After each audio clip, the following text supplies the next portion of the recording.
নৌকার যিনি কান্ডারি আমাদের সাবেক প্রধানমন্ত্রী হাসিনা, উনি আপনাদেরকে ফেলে ভারত চলে গেছে, দিল্লি থেকে বসে আছে, আর আমাদেরকে বিপদে ফেলে দিয়ে গেছে, তাই না? থাকলে অন্তত একটা গণতান্ত্রিক অবস্থা চলতো, তাই তো? এখন আছে নতুন একেবারে কাজটা ওদের সামনে, আপনাদের ছেলেটার প্রতিনিধি দাঁড়াইছে বেগুনবাড়ির, তাই না? দেলোয়ার ভারত ছেলে, অল্প বয়স, এরা ভারত ছেলে। আমরা বুড়া হয়ে গেছি, আমরা বহুবার ইলেকশন করছি, এমপি হয়েছি, সরকারটা চালানোর অভিজ্ঞতা আমাদের আছে। ওর বয়স কম, সামনের দিকে ইনশাল্লাহ আর ভালো করতে পারবে যদি লেগে থাকতে পারে, তাই না? আমার তো শেষ সময়, এটাই আমার শেষ নির্বাচন।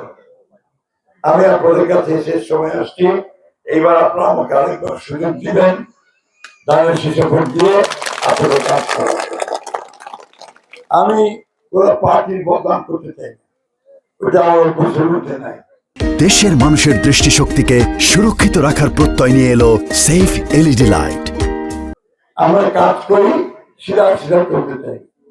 এই যে আমরা রাস্তার কাজগুলো শুরু হয়েছে এখান পর্যন্ত, এটা কিন্তু আমার এই চেষ্টা করে এই কাজটা শুরু করেছি।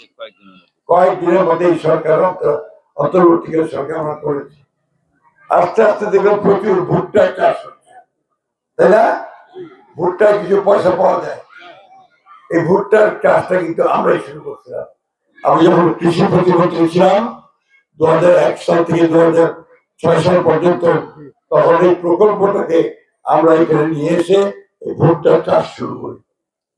মুরগির ফার্ম, এখানে একটা বড় মুরগির ফার্ম আছে না, এরকম ওটা ঠাকুরগাঁতে আপনার প্রায় 21টা বড় বড় মুরগির ফার্ম আছে, ওটা হচ্ছে কাজী ফার্ম আছে। এগুলোকে আমরা নিয়ে আসছিলাম, নিয়ে এসে এই অঞ্চলে যাতে করে আপনার মানুষ কাজ পায়, ব্যবসা করতে পারে, আর এই ভুট্টা বিক্রি করতে পারে, তার জন্য আপনারা আমরা এগুলো করেছিলাম।